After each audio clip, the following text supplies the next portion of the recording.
Welcome, ladies and gentlemen, to the Retro and Rare podcast episode for a Marble Madness Monday. I think we've done that one before. I still love the game Marble Madness, specifically on NES, although I know it's an arcade game. When's the last time you played Marble Madness, Doyle? Like 5 years ago. 5 years ago? Nah, come on, bro. You gotta be up on the Marble Madness, man. The music for Marble Madness is phenomenal, by the way. So we're back. It's another Monday night. We're recording even later than normal. We had a special task that we did that will go unnamed. Nothing too crazy, but, me and Doyle, we got a little side hustle going on. Pretty cool shit. But anyway, I will say this. I'm excited. This is post-Halloween. Doyle, what did you do on Halloween? I went trick-or-treating. Okay, you're a 30-plus-year-old man. You went trick-or-treating. Do you have anything... would you like to explain yourself? That you can't do that. You don't have kids, no baby niños, you got nothing. What did you dress up as? Did you dress up? Yeah. Or did you just wear a vintage shirt, a pair of shorts, and a Pokeball? And you went door to door? I was the undercover cop. Oh, you did that one again. Yeah, you did that. Yes, you have like a bulletproof vest and a black hat. Your hat says like DEA on it. I don't know what the black shades? Yeah, and the black shades. I wear a mean dark pair of shades. Dipset. I didn't do anything on Halloween. I went to the girlfriend's house. Actually, Halloween was good. She made my girl. See, my girl played me for a while there when I first met her and acted like she didn't know how to cook. Bro, my girl chefs it up, bro. She made lasagna last night, bro, on Halloween. It was phenomenal. Now, it was like extra, because she's Dominican, so it's just like extra shit. It's not just like normal lasagna. It's got extra spices, adobo, Goya, whatever the fuck's going on. It was phenomenal. Phenomenal. Thank you, young lady. It was great. Actually, I'm going to be eating lasagna for the next week now because there's so much of it. And then we just watched a bunch of scary movies. Scary. Random shit. I watched a really weird, obscure, my favorite word, Nicolas Cage movie called Vampire Kiss. Have you ever heard of that? Face Off? No. That is a good Nicolas Cage movie, though. But, yeah, horror, there's so many movies in the horror genre that are just random and forgotten and stuff like that. This was like a very 80s, early 90s stereotypical with the acting. Nicolas Cage, like in many of his movies, is just out of his mind. The way his facial expressions are, like, he gets bit by this vampire chick and then he's slowly turning into a vampire, and he works like, it's almost got a little bit of Patrick Bateman, American Psycho to it, where he works in this high-end job, he lives in a nice apartment, but he's kind of a loner and weird and too obsessed with his job, and then slowly is turning into a vampire. Not a great movie, but we watched it. You know what I ended up putting on at the end of the night when I was falling asleep? And I never watched it. Prometheus. Now, I watched Alien Covenant, right, which is like after that, right? Because Prometheus is the beginning of the Alien, which, bro, Prometheus was a great movie. I guess I'm like 6 years late on that or whatever when it came out, but that's a great movie. I thought it was very well done, very well shot. I'm going to go back and watch Covenant now because I got a little more knowledge. Because I like Alien Covenant. I like your boy, the robot guy. Yeah, it was a good suspenseful movie. It is, yeah. No, it's good. I know you love it because you're a huge fan of Alien, so I like at the very end of Prometheus when it turns into like kind of a xenomorph. I guess it's the beginning of a xenomorph, right? Oh, that was at the end? Yeah, when it's like the head isn't quite the same. But it's a nasty looking motherfucker though. But good movie. I enjoyed it. It was cool. I don't think the girlfriend made it. She just passed the fuck out. So, which is absolutely fine. But that's all we did was just watch scary movies. I know downtown was absolutely batshit crazy. Saturday night it was. Sunday because it's a Sunday. Wasn't that crazy? Saturday night? Sunday night too. That's where I went. Bro. I was there. You went downtown? Yeah. You didn't come to my house? You were all the way over here and you didn't come over here? I was acting like a cop. Oh, so that you did like a double. You like got away with it because it's Halloween. Yeah. So people don't know if you're a real undercover cop or it's Halloween. Okay. Was there a plethora of scantily clad women down there? Yeah, 100%. Yeah, there was one that was like completely naked that had like the painting on. The body paint. Now that's legal, right? You can do that. You don't get hit with indecent exposure. Damn, I'm not sure. Yeah, I don't know. I don't have large breasts to paint, so I wouldn't. Nobody would give a fuck. But Saturday though, the line of people because I'm in the heart of downtown. Like I'm like the bars and clubs are. I could hit a rock. I could throw a rock at them from here. So, and people did this entire strip, and as far as your eye could see, at 11 o'clock at night was just miles of headlights of cars, sound systems from cars, beeping horns, people screaming, drunk people on the street. I'm like, bro, I'm glad I got all that out of my system in my 20s. I have no desire to do any of that. You didn't go? No. But you live in downtown. Nope. I smoked a cigar, had a glass of wine, sat out there, watched the fuckery for a while. That was Saturday, though. It was fun, though. It was cool. I mean, whatever. I watched a shootout, though. There was a shooting down there. I mean, listen. I said that to you before. I think there's an uptick in crime or shootings in Orlando. You're like, every city has that. I'm like, bro, Orlando, it's Mickey Mouse, bro. It's supposed to be friendly over here. But there's some sketchy shit going on. There's always sketchy shit going on here. Anyway, what's the weather? Because the weather has been phenomenal. Give me the weather report. All right, so we got 71 degrees. Okay. Partly cloudy. Real feel 68. Tonight 64. Yeah. Cruising down the street in my 6'4". Oh, look at the air quality fair. As opposed to... It should be excellent. Yeah, excellent. But what happened? There's a little bit of smog outside. Ragweed pollen, moderate. Oh, mold high. Ooh, you know what? Maybe that's why I got a little nasal. I've been having a little allergy situation. Maybe the changing of the season is fucking with me. I don't know. But I'll make it. I'll be okay. So we do have a bunch of topic suggestions that you guys sent in every week. I put it up on the Instagram page on my story. You guys send in topic suggestions. That's where you want to submit those topic suggestions. I do get a bunch of random people, midweek hit me up in the DM like, yo, here's a topic, there's a topic. I take those too, but specifically Sunday for Monday's show, we take topic suggestions, and I appreciate it. It keeps you involved with the show. And trinkets today, we just went kind of ham on the trinkets. We got Ghostface Killer because it's the 25th anniversary of the album Iron Man. I believe it's 25th anniversary, so I put him out there. And I will be in Tampa on the 11th of November coming up to go see Ghostface, Jizza, and Raekwon. I'm bringing the girlfriend with me. We're doing a road trip. And I talked to the chef himself, and we're going to hang out, smoke, chill, relax, Maybe episode 2 of kind of what we did last time we met the chef. I don't know. But I did speak to him directly just to confirm. And that's going to be pretty dope. I'm excited about it. So I put that up there. Now, heavier hearted news. This is the MF Doom, the famous Woo MF Doom mask that I've had for years. This is the 1-year anniversary today of the passing of MF Doom, all caps. Get your shit together, Doyle. One of my favorite, most influential people ever in my life. MC, producer, just comic book nerd extraordinaire. I love MF Doom. There can't be enough said about what he's contributed to hip hop. So I won't get super into that. Street Sharks were completely random. Wait, he was a part of the Wu-Tang? We had Wu-Tang ties. Yeah, I mean he did tracks with Wu affiliates and Wu members, and he was beloved by them as well. So, I mean MF Doom. Dude, he even did tracks with West Side Gun, some of the Gorilla Monsoon shit or some shit. I forgot what it was called. Gorilla Monsoon. I think that was a Jazzoon and Nems. Shout out my boy Nems. He's from Coney Island. Nems is really kicking ass all over the place nowadays. Fuck your life. FYL. Great merch, by the way. Always appreciate an independent artist that has really great merch. And Nems flips a lot of like Yankee symbols and stuff, but he makes it into FYL, which is his thing. Fuck your life.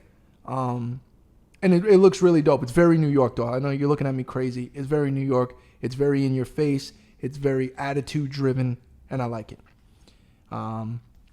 So yeah, we got Street Sharks on there.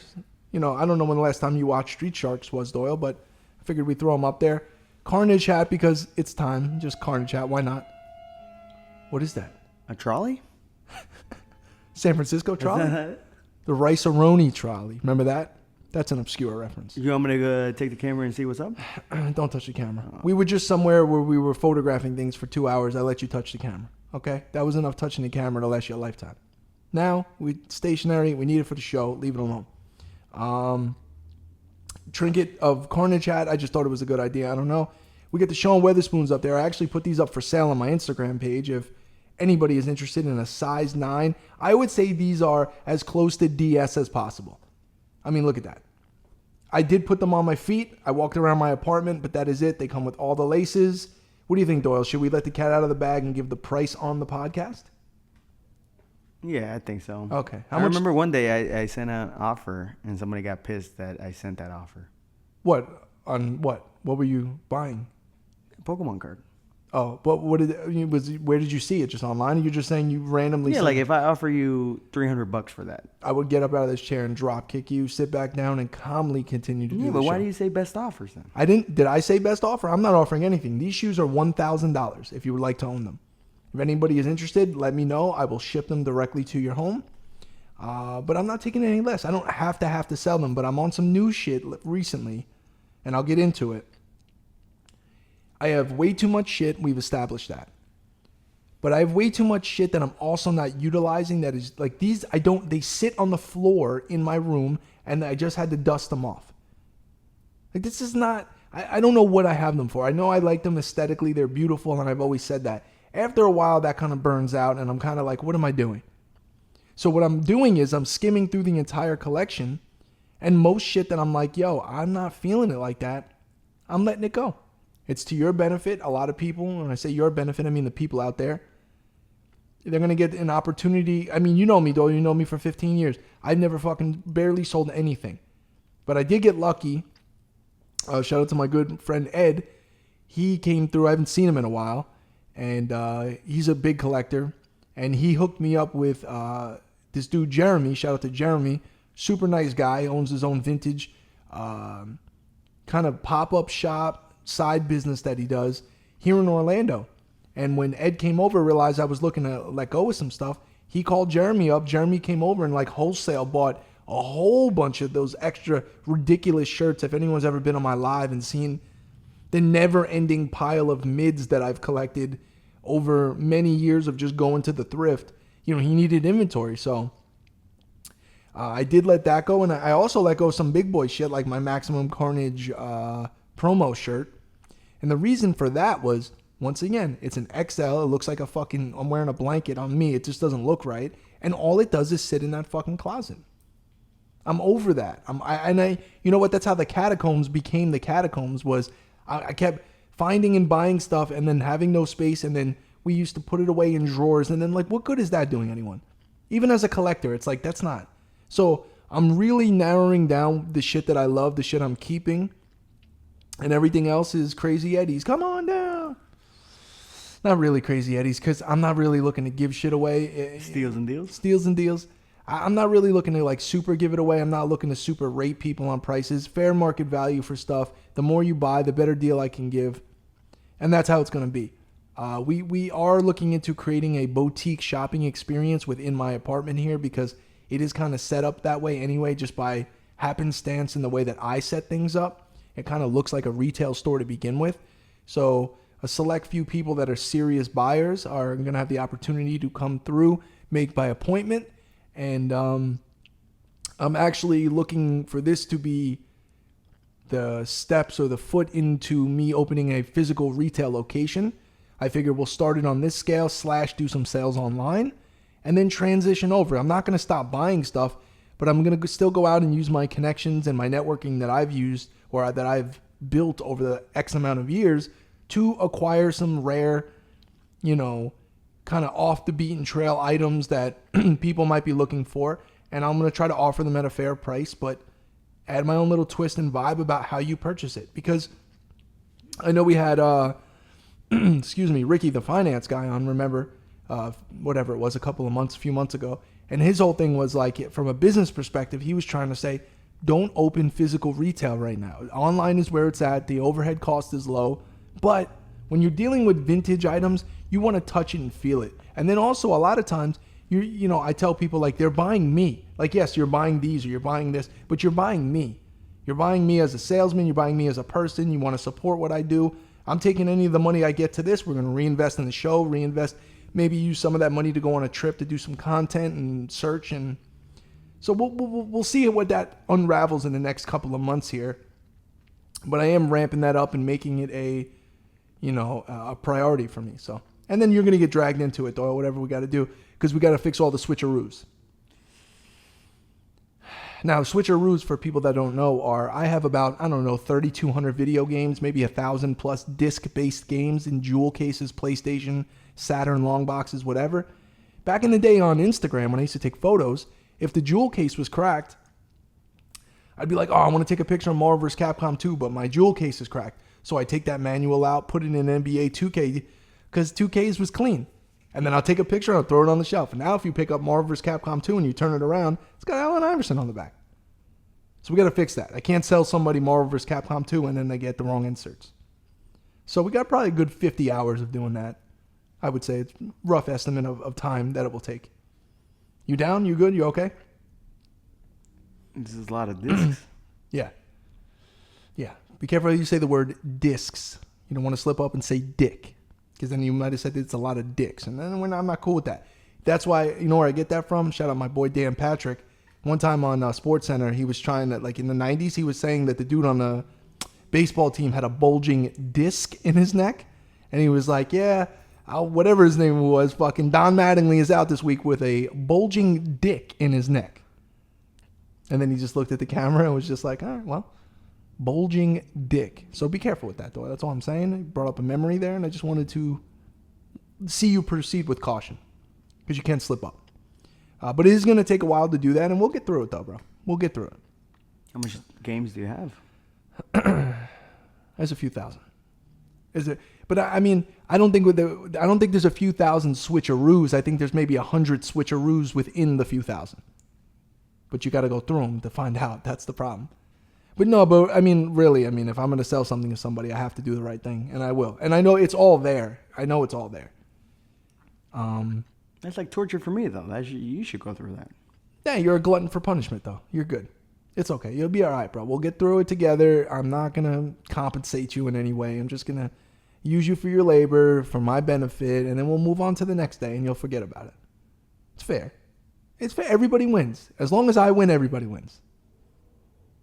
I know people hate me. That's okay. I need monies. People in hell need ice water. That's my father used to tell me when I used to tell him, like, I want something. Dad, I want this. And he'd be like, yeah, people in hell want ice water.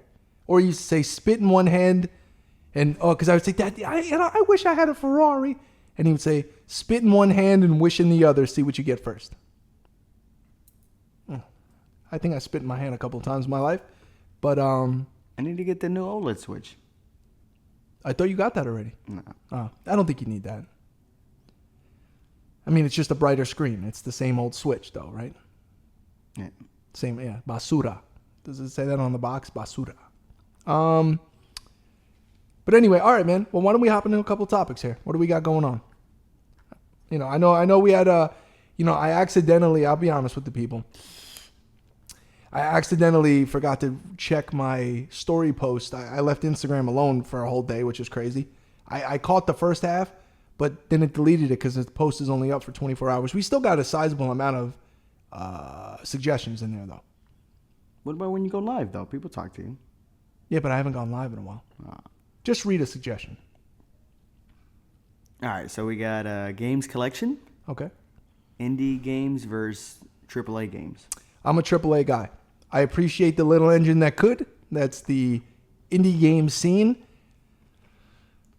The only problem I have with indie games, for the most part, there have been games, whatever, Super Meat Boy, remember that game? Or what's the one I actually like that's like Grand Theft Auto?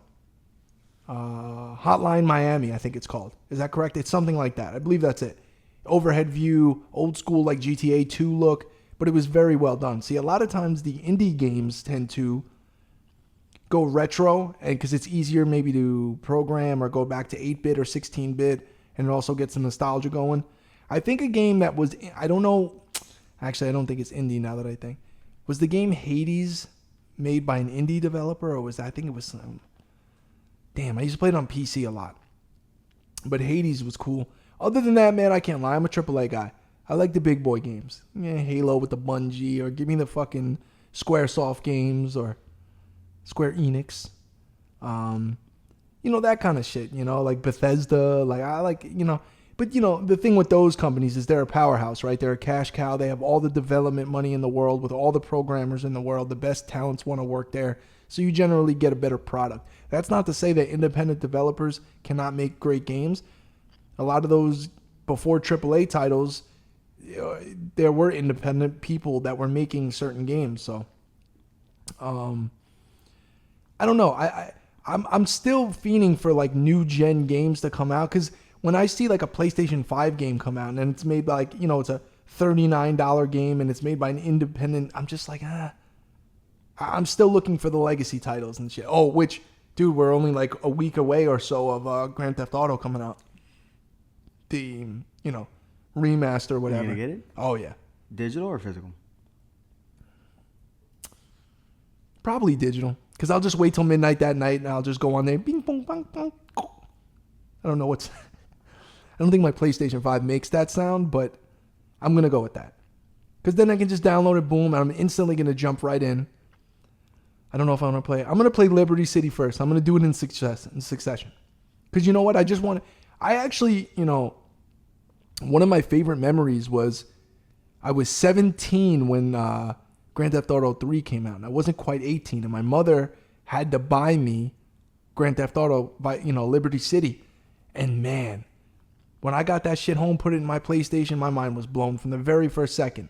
Because it was true sandbox, true 3D. The graphics at the time were just phenomenal. I love the way the cars sounded, the guns, and somebody like me with a wide, big imagination, I barely did any of the missions for weeks. I just ran around like we all do, did crazy shit, played my own games, killed people, stopped at red lights like I'm a real citizen. Like, I did all that shit.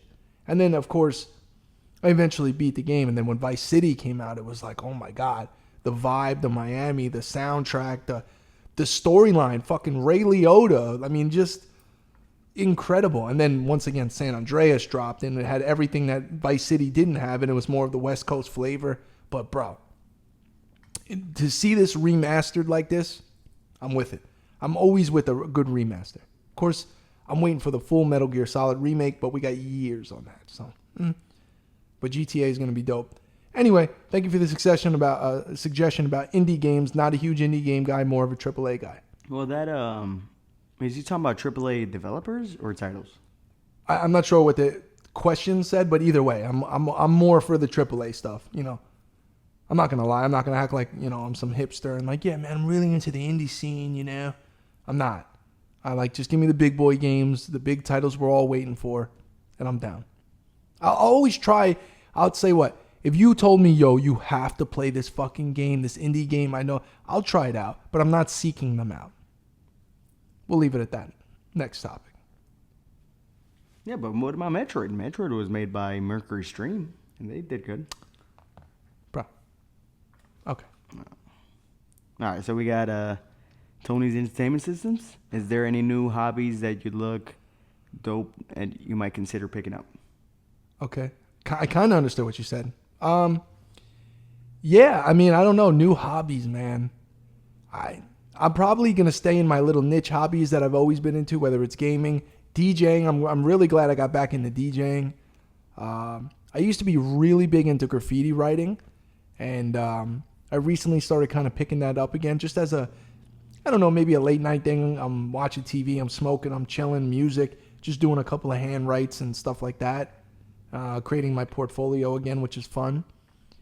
I'm not big into things like, I'm going to play golf or something like that. You gonna hit the links with me, Doyle? You gonna play some golf? Arnold Palmer? No. They have a lot of places here. Yeah, no. Well, of course, in Florida, there's a ton of places, but what about going to an Orlando Magic game? Oh, well, that's not a hobby, realistically. I mean, you can enjoy sports as a hobby. I understand that, but I would love to go to a Magic game. I would specifically like to go. I would like to see LeBron James play. I've never seen LeBron play live before, so it would be nice if the Lakers came to town. I mean, they got an all-star team now, so it's not just LeBron, but basketball season back in the game, right? So wrapping up World Series situation. I don't know what the World Series is going on there, but we got World Series. But basketball's back. I'd love to go there. Maybe the Knicks come to town. I'll go watch them. And I could, it's actually this way. Amway is right there. I literally walking distance Amway Arena right there. So, You gonna go? yeah. Maybe I'll bring the girlfriend. Date night basketball game. They have that like club in there too. Not that I'm gonna go to it. In the Magic thing. I think it's the Jack Daniels Lounge or something. But yeah, I don't know. Is there any hobbies, Doyle, that I should be picking up? You got bird watching. Remember that? Bird watching is a hobby. So you know what? I can get binoculars, sit outside, have a nice cup of coffee in the morning like a gentleman.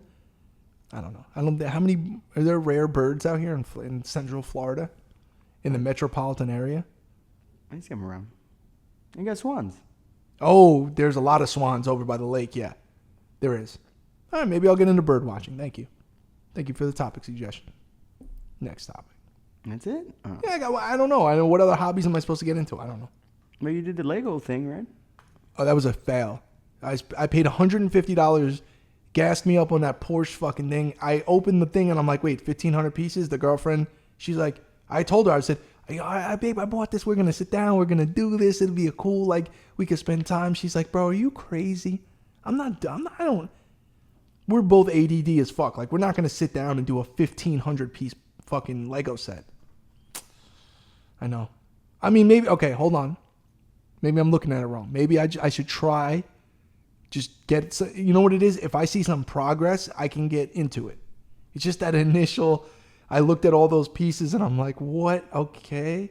All right, well, that's a seat. I know that's a seat from a car. Like, what do I do? I don't know. All right, so we got Daddy Gamer Fred. Thoughts on the rumors about a new Wu-Tang RPG game? You know, a few people have hit me up about that. I have to read into that. Apparently, there might be a Wu-Tang. And was it for Xbox specifically or exclusively? I thought maybe I had read something about that. But yeah, of course, I'd be down for that. And when I go see Raekwon next week or 2 weeks, I'm going to ask him about that.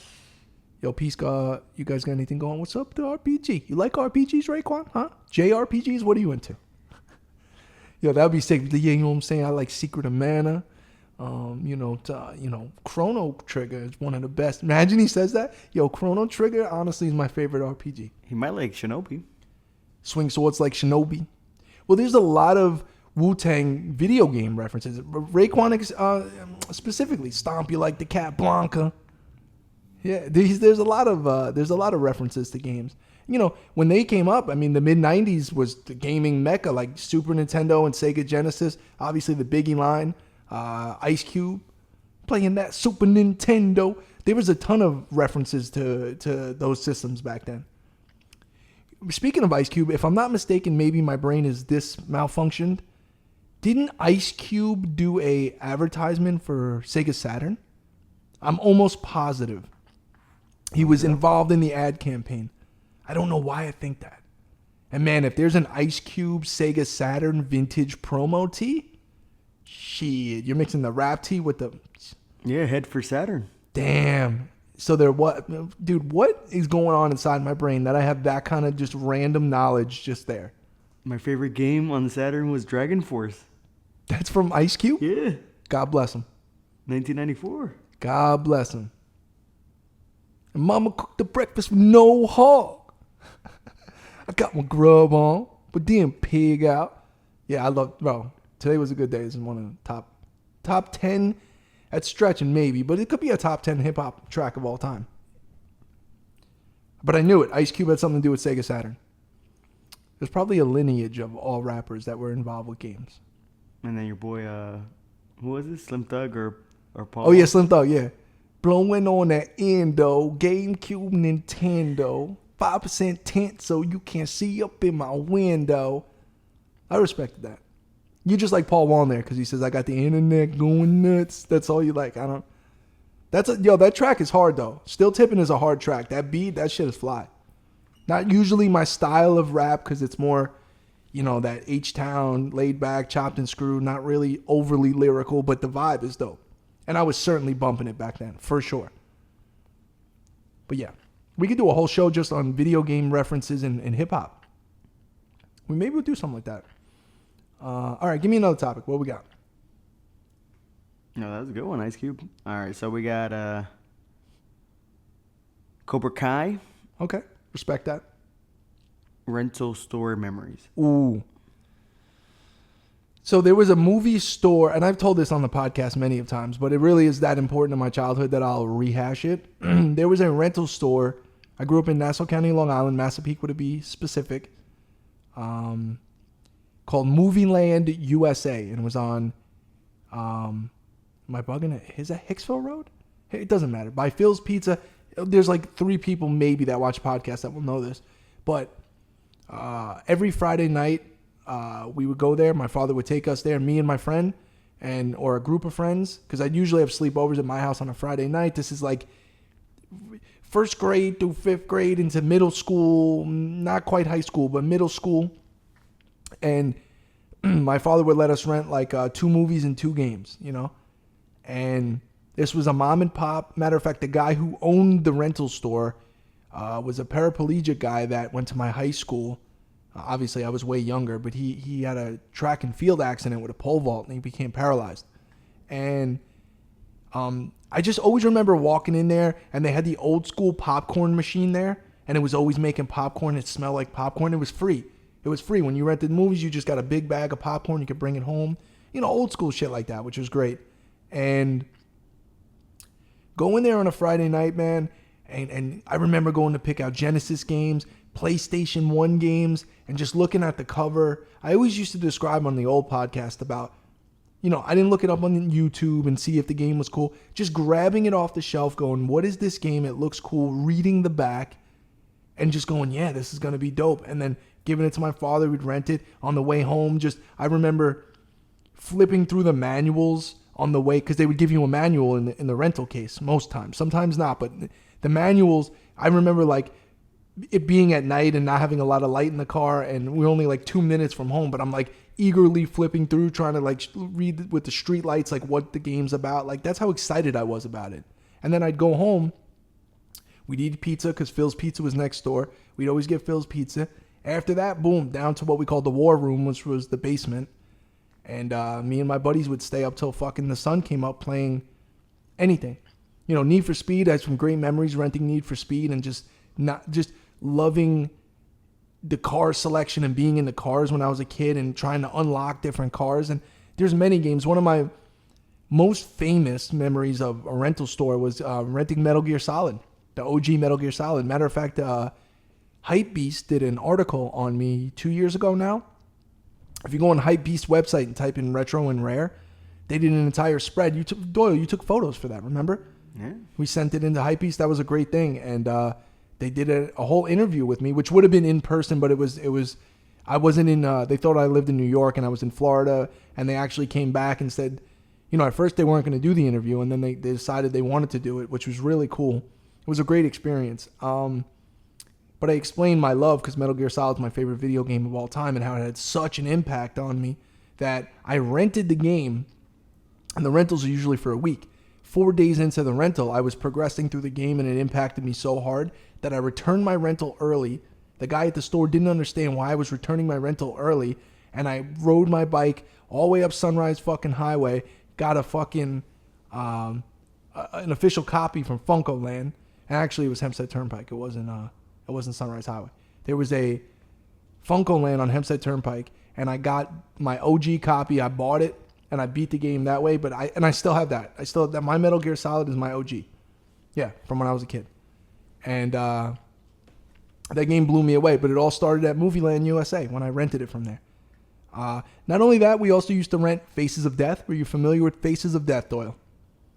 Which I think as I got older, I realized that I still don't know if it was real or not. There's a lot of people say that it isn't real, and all I remember is the beginning of one of the Faces of Death was they put the monkey through the middle of the table, and it was like they were explaining how in other countries eating monkey brains is a delicacy, and it was a table. Essentially, Faces of Death is basically a snuff film, which is people getting murdered or capturing death on film. Now, my morbid curiosity as a 10 to 14-year-old kid, you know, we knew we weren't supposed to be watching it. The covers of these VHS tapes were gnarly, like a skull with a snake coming through the eyes. And it was in the porno section, so we had to sneak back in the porno section, and I would grab 2 copies of Faces of Death and just give it to my father to rent. He had no idea. He just thought it was a scary movie with a skull on it. He didn't know that it was that, and they were not going to question my father. He's a grown man. And that's how that was the loophole. I couldn't give him some with titties on it or something. He'd be like, get the fuck out of here, put it back.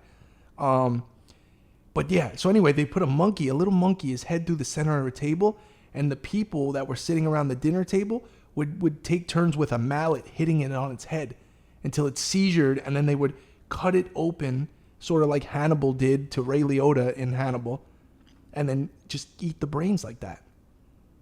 Remember that? Remember Hannibal, Anthony Hopkins fed Ray Liotta his own brain, and he's like, you're a lousy cook, right? So anyway, that's what kind of sick fuck. No wonder I am the way I am now. But yeah, once again, movie rental store memories, which was a big deal. Now that transition, I used to go with my other neighbors, like Movie Land, but then there was Blockbuster, then there was Hollywood Video. Hollywood Video was dope too, because Movie Land, see, that's the thing. Hollywood Video came in, Blockbuster came in, and kind of pushed the mom and pop store, which was Movie Land, out, which was sad. But great memories nonetheless. Rental store. You have rental store memories like that, right, Doyle? I mean, you've been to a million rental stores back in the day. Yeah, and I remember you used to be able to rent consoles. I knew you were going to say that. And they used to come in those cases, which are quite valuable now. If you have an N64 rental case, a Saturn rental case. I had the Holy Grail once. I found that, what was the name of the game store we used to go to that closed down? Oh, Play and Trade. Play and Trade. And they were doing a blowout sale because the new owners they didn't know anything about games. They just bought the property and the place. TurboGrafx rental case with the CD attachment, $5. Still, probably my best find in the wild as far as video games in relation to value. I got rid of that. I remember I traded it into Brad at the game store because he really wanted it for a client that was a TurboGrafx freak, and he ended up hooking me up with. What did I trade that for? You know what I traded that for? I traded that CD attachment and the rental case, which I paid $5 for a pristine copy of Mega Man X4 on Sega Saturn, which I'm probably going to sell. That's chunking right now. Where are we at on that game? $400? That's something like that. CIB? Yeah. CIB, complete in box, for those that don't know what CIB means. Now, Doyle, when it comes to Saturn games, Doyle's favorite thing is he wants to make sure it's got the foam. He likes the foam. People, they like the foam in there, which is just a cutout foam insert to protect the disc, and the registration cards. Those have become quite. Registration card one is $600. I paid $5 for it. That's a great return on your money with no capital gains tax. So I'm gonna have to get in there. What do you think? I mean, dude, when's the last time I played Mega Man X4 on Saturn? My Saturn hasn't even been hooked up since I moved here, 7 months. Well, listen, but this is the reality of the situation, and I have to assess that, or I could just let it sit there forever. These are the breaks? These are the breaks. All right, give me another fucking topic. We're getting a little loosey-goosey today, Doyle. All right, so we got PVT Tacos. Have you played Back for Blood? No, what is that? Back for Blood. Yeah. Sounds like a 80s, and he's back for blood. Like some kind of crazy. Are you looking it up? Because I don't know what it is. Is it for PlayStation 5? Is it a vintage game that I'm completely missing the title of? I know that what other blood game? Blood Rain with the vampire chick. That was a great game. Blood Will Tell, another great game. You don't like that one? What is it? Is it new? Yeah. PS5? It says PS4 and PS5 probably, yeah. Why? I mean, maybe I'm blanking. I don't know. Is it? I don't know. Open beta? Open beta for a PS4 game? Probably open beta in 2016. Hey, it just came out October 12th, 2021. Oh, okay. How long are they going to make PlayStation 4 games for? Did they say? I mean, I guess because it's hard to get PS5, they probably... PS4 has been out since when? 2013? 2012? Has it? Am I bugging? What was that game now? That Civil War game that was a launch title. It impressed me. The Order. I always thought The Order just looked incredible graphically. I think it still looks incredible. Let's see. PlayStation 4. Release date. Oh, shit. Well, the Vita came out in 2013, right? So are we talking 2011? Doyle, Let's see. how could you not find what the release date of PlayStation 4 is? I'm playing Pokemon Go right now. I know you're playing Pokemon Go, bro. You and your fucking Bulbasaur. I'm asking you to look up the date on PlayStation 4's release. It was November-ish, November 18th, something like that. Or on my birthday. My birthday is November 20th. It's coming up. I'll be 37 years old, Doyle. Bro. Viejo. Is that correct? Is that how you say old? Yo soy viejo. It came out 2013. Wow. So, okay. But PS4 is a great system. You know, that really was always just solid system.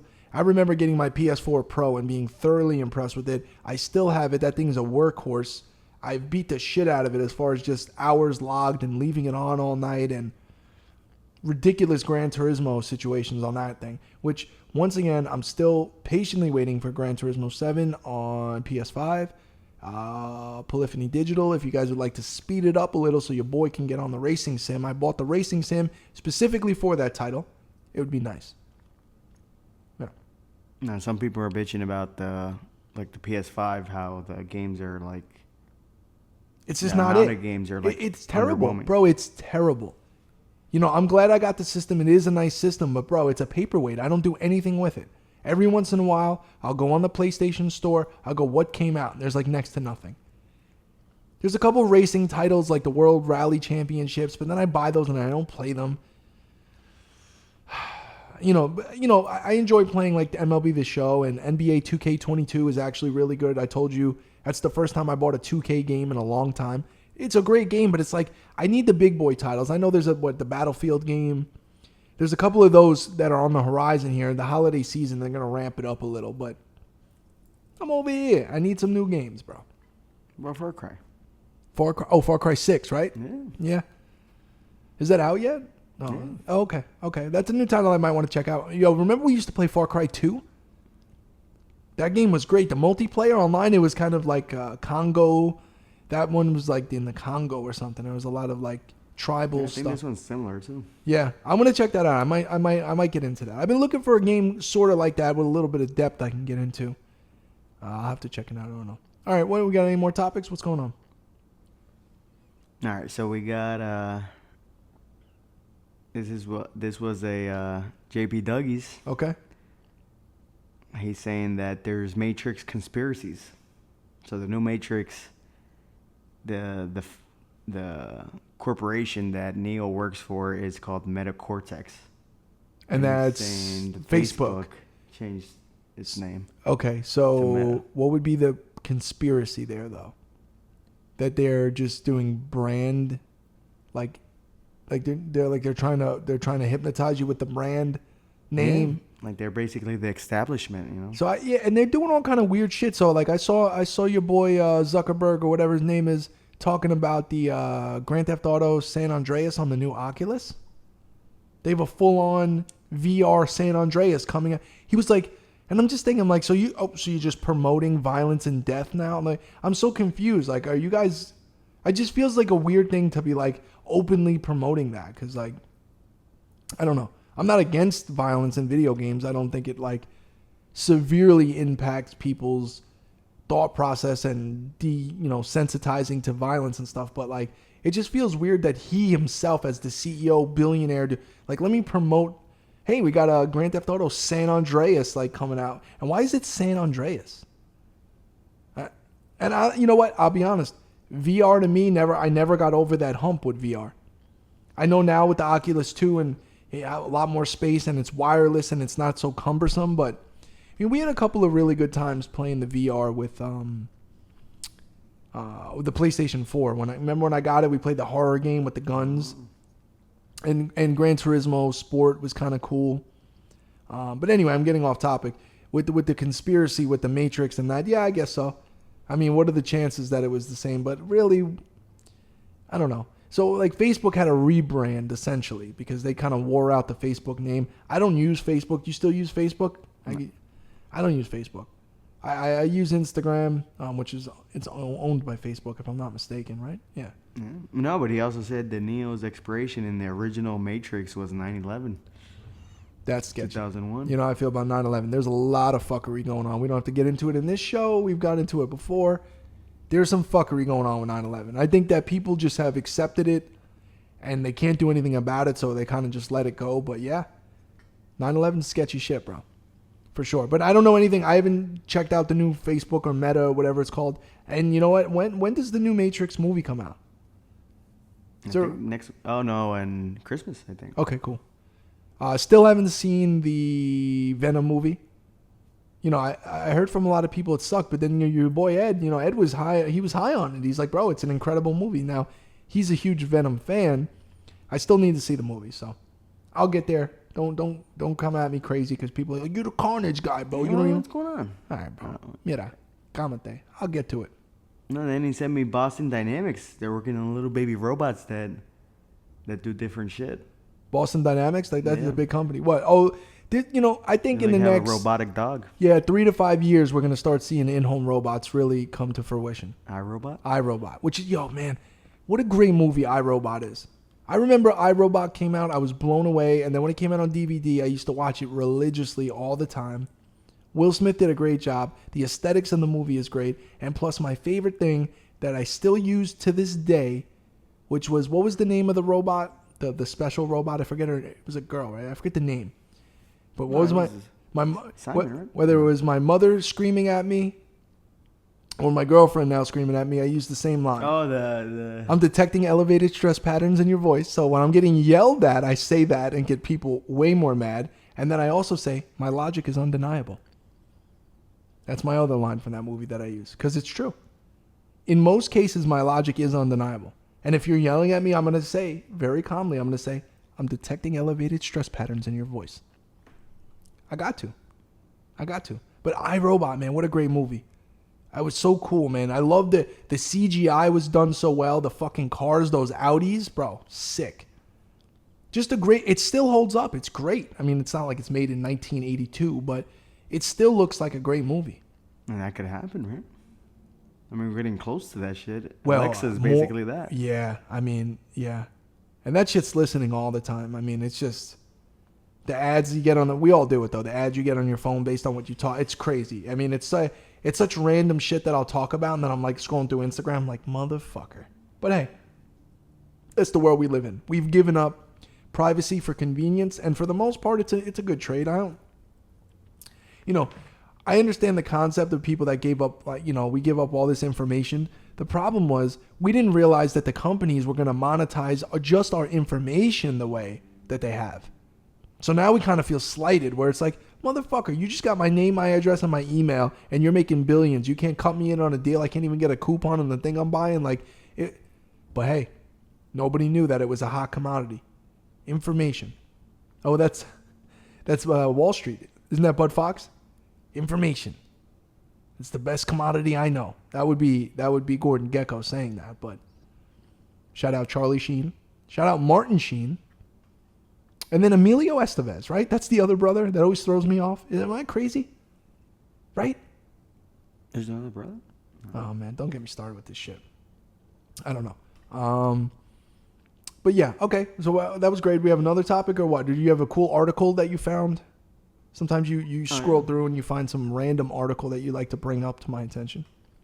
All right. So, yeah, I did find one of the Google articles. Here we go. So, we got Georgia man spent $57,000. And then Danny sent me this. Georgia man the Pokemon cards. Is that what you're going on a single Pokemon card. But he got the loan illegally through COVID relief. He used the COVID relief funds to purchase, I'm assuming, a Charizard. I would have to be at that price point.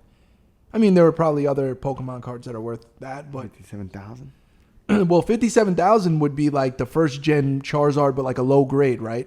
Because a PSA 10 first edition, I don't know any of the names, but it's like $1 million or whatever it is, $250,000 or something.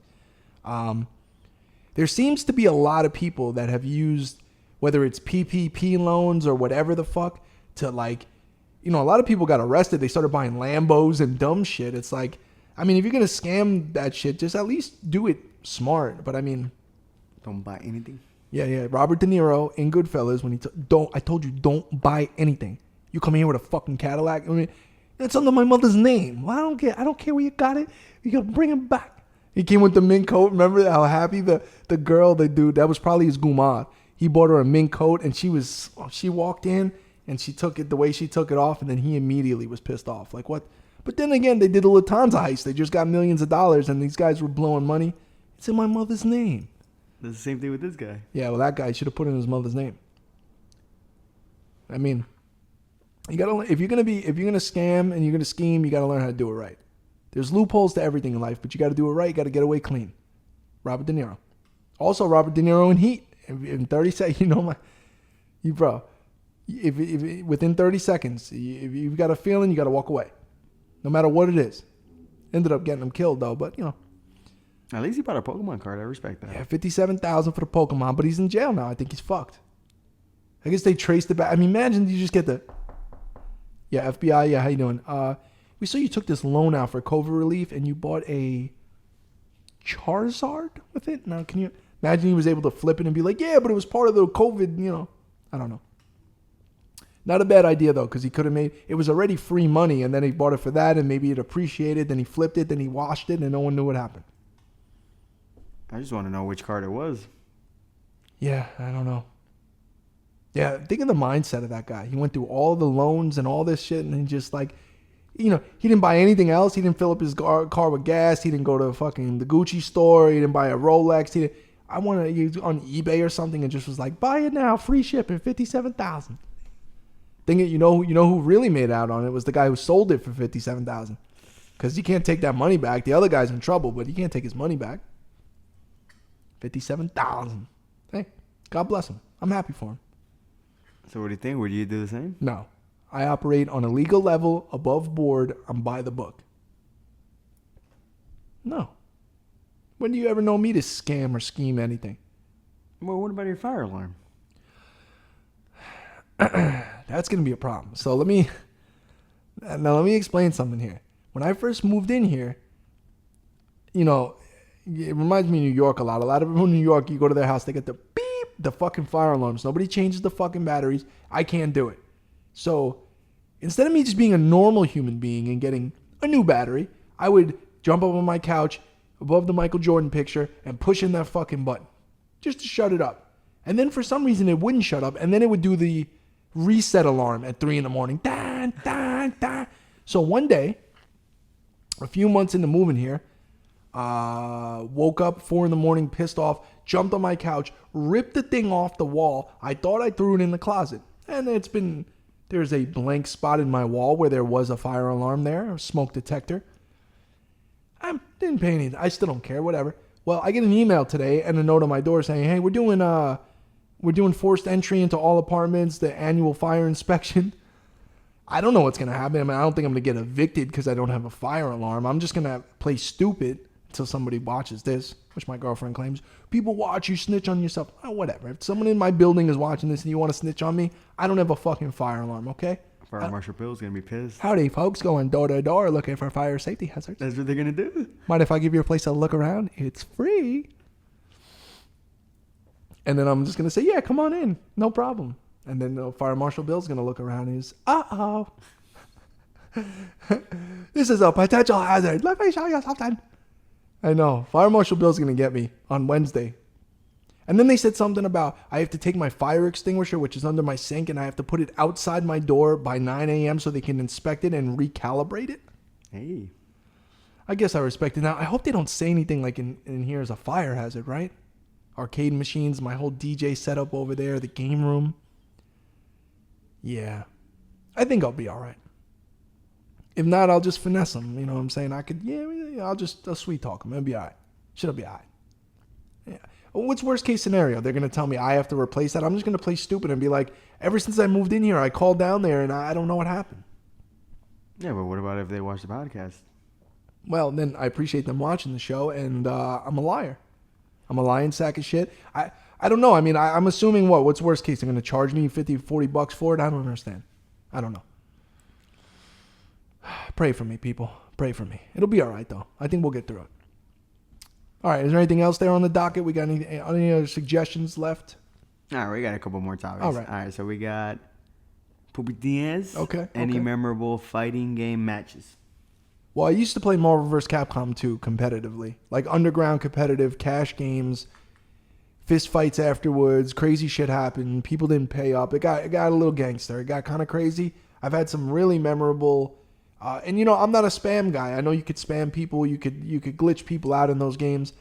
I'm just kind of more...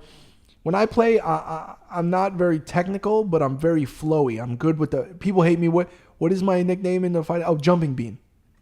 That's because I'm always moving. That's my greatest defense and offense in fighting games is I never stop moving. I'm always all over the map, no matter what game it is. Some games are faster than others, but I kind of get crazy with it. So I got really good at that, and it's an annoying style to play against.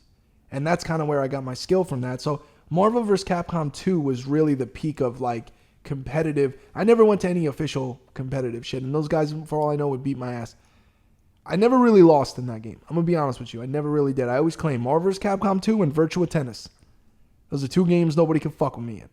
I've been rusty as fuck because I haven't played in a while in both of those. But you know what? Just playing Mortal Kombat at the pizzeria as a kid or even at home and Street Fighter games and, me and my cousins playing or me and my friends. I mean, there's so many memories with fighting games. It just, because the cool thing about fighting games is they never end. So it's not like an RPG or a story-based game where eventually you beat it and it's kind of like whatever. Fighting games, just like certain sports games, you could always have friends and play them, whether it's solo or with friends, but you could always play and learn new things, unlock characters, get a better combo, whatever it is. So, yeah. I've had some good memories with fighting games. Marvel vs. Capcom 2, still the GOAT. Killer Instinct used to be Killer Instinct. Combo breaker. Especially in the arcade? Yeah, man. Yeah. And the fucking soundtrack to that is amazing, too. I love that shit. Primal Rage? Oh, I knew you were going to bring it up. I knew you were going to fucking bring... I was trying to leave it out of it. I like Primal Rage, but to an extent. You just love Primal Rage. You just like it. Who's your favorite character in there? The little T-Rex guy? No, they have a Spitters. No, Spitters. Yeah. He does. He's like a snake. Jurassic Park, yeah. He's a good one. All right, give me one more topic. We'll get out of here. That's it? Yeah. Oh. All right, so we got Fox Riders. Okay. Best final boss fight. Ooh. Man, bro. Fucking... trying to think of something different. I'm trying to get something out of the box. Freddy Krueger in NES was a bitch. How about Jaws? That's a good one. Jaws is a good one. I watched my mother, God rest her soul, beat Jaws back in the day with that little, you got to stab him through. It was a bitch, when you didn't know how to do it, it was a bitch. Dude, Jaws has such great memories for me as the game. Just that music in between where it would say like, see level 1, just that.